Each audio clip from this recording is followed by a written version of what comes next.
അധികാരത്തിലേറിയതും US president Donald Trump കൈക്കൊണ്ട തീരുമാനങ്ങളിൽ പലതും വലിയ തോതിൽ ചർച്ച ചെയ്യപ്പെടുകയാണ്. അതിൽ പ്രധാനപ്പെട്ടതാണ് ജന്മാവകാശ പൗരത്വ സമ്പ്രദായം റദ്ദാക്കാനുള്ള തീരുമാനം. കുടിയേറ്റക്കാരായ മാതാപിതാക്കൾക്ക് ഉണ്ടാകുന്ന കുട്ടികൾക്ക് US പൗരത്വം ലഭിക്കുന്ന രീതിയായിരുന്നു ഇത്. അതായത് US വെച്ച് ജനിച്ചാൽ ആ കുഞ്ഞ് US പൗരനാകുന്ന നിയമം.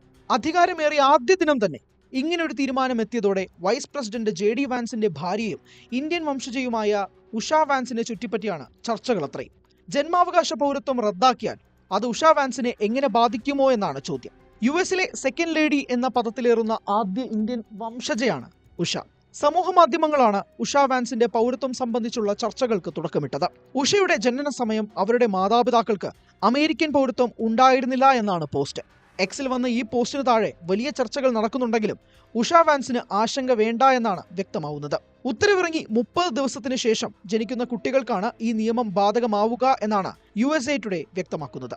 1970 അമേരിക്കയിലെത്തിയവരാണ് ഉഷയുടെ മാതാപിതാക്കൾ. 1986 ജനിച്ച ഉഷ വാൻസിന് ആശങ്കയ്ക്ക് വകയില്ല എന്ന് വ്യക്തം. ട്രംപിന്റെ ഉത്തരവ് മുൻകാല പ്രാബല്യമുള്ളതല്ല എന്നതാണ് പ്രധാനം. ജനുവരി 20 പുറപ്പെടുവിച്ച ഉത്തരവ് പ്രാബല്യത്തിൽ വരുന്നത് 2025 ഫെബ്രുവരി 19 ശേഷമാണ്. ഉഷ വാൻസിന് വെല്ലുവിളി അല്ലെങ്കിലും ദശലക്ഷക്കണക്കിന് ഇന്ത്യൻ വംശജരെ ഉത്തരവ് ബാധിക്കുമെന്നാണ് സൂചന. അമേരിക്കയിൽ 5.5 ലക്ഷത്തോളം ഇന്ത്യൻ വംശജരാണുള്ളത്. അമേരിക്കയുടെ ആകെ ജനസംഖ്യയുടെ 1.47% വരും ഇത്. H1B വിസ ഉള്ളവർക്കും ഗ്രീൻ കാർഡിനായി കാത്തിരിക്കുന്നവർക്കുമാണ് ട്രംപിന്റെ ഉത്തരവ് തിരിച്ചടിയായി മാറുന്നത്. ഉത്തരവ് നടപ്പിലായാൽ US പൗരത്വം ഇവർക്ക് ലഭിക്കില്ല എന്നതാണ് പ്രധാനം. US തൊഴിൽ തേടി പോകാൻ ആഗ്രഹിച്ചിരുന്ന പ്രൊഫഷണൽസും ഇനി തീരുമാനം പുനഃപരിശോധിക്കും. ഇത് മറ്റൊരർത്ഥത്തിൽ അമേരിക്കയ്ക്ക് തന്നെ തിരിച്ചടിയാകുമെന്നാണ് വിലയിരുത്തൽ. ട്രംപും അനുയായികളും വാദിക്കുന്നത് US പൗരത്വം ലഭിക്കാൻ കർശന ഉപാധികൾ വേണമെന്നാണ്. ജന്മാവകാശ പൗരത്വ സമ്പ്രദായത്തെ കുടിയേറി എത്തുന്നവർ ചൂഷണം ചെയ്യുന്നുവെന്നും ആരോപണമുണ്ട്.